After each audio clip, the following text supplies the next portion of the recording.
Hey guys, this is Austin. This is one of the world's smallest laptops. So GPD just finished up their Indiegogo campaign and they sent out one of their very first prototypes, so let's take a look. I feel Fractal Josh's ghost guiding my hand as I unbox this package. Oh wow, this thing is wrapped up. So this does not look like a normal laptop box. This is the laptop. Are you serious right now? Like that's it. This is the entire laptop. Oh wow, it's actually aluminum. In fact, it actually looks like a tiny MacBook. Ooh, whoa. When I heard the words world's smallest laptop, I assumed something very small and plastic. It honestly seems like someone ran a MacBook through a shrink ray, and that is not a bad thing. Before I get too far into it, what else do we have in here? We have a USB-C to C cable, as well as a power brick, which I assume will use USB-C. I love this hinge. That feels so smooth. So what's cool is that while there are versions of this that run Linux, this guy is preloaded with Windows 10. Essentially what you're getting here is a full Windows laptop that will literally fit in the palm of your hand. Now it is a touch thicker than you might expect, but because of that, they're actually able to fit a pretty sizable battery inside. Something else that's cool about this is that while it is a 7-inch display, it's full IPS and it is 1920 by 1200. And in person, this looks pretty nice. I don't really have a whole lot to complain about here. The keyboards are right. I think the thing that trips me out is not so much the small size, but the layout. So you've got weird things like having the spacebar split into 2 different keys. You've got a lot of your punctuation kind of squashed together. And what's really getting me is that the backspace button has 2 keys above it and I constantly want to go up and hit the delete key.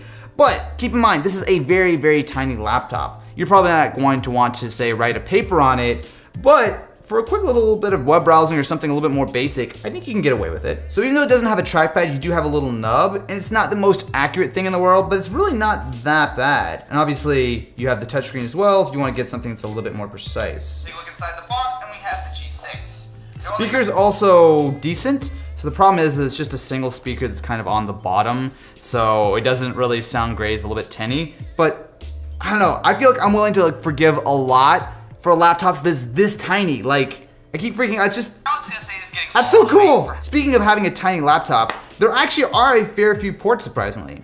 So not only is there USB-C for charging as well as data, but there's also an HDMI port, headphone, as well as a full-size USB 3. Inside the pocket, there are actually pretty decent specs. So it has a quad-core Intel Atom processor, a full 8 GB of memory, as well as a 128 GB SSD. Specs like that really aren't bad. It's what you would expect to find in a lot of budget laptops that are obviously much larger than this. Now, because it is so small, it does have a cooling fan, but even when it's running at full blast, it's not that loud. This guy is also rocking a 7,000 mAh battery. That is not bad. So especially with specs like this and such a small screen, they claim around 12 hours of battery life, and that sounds about right.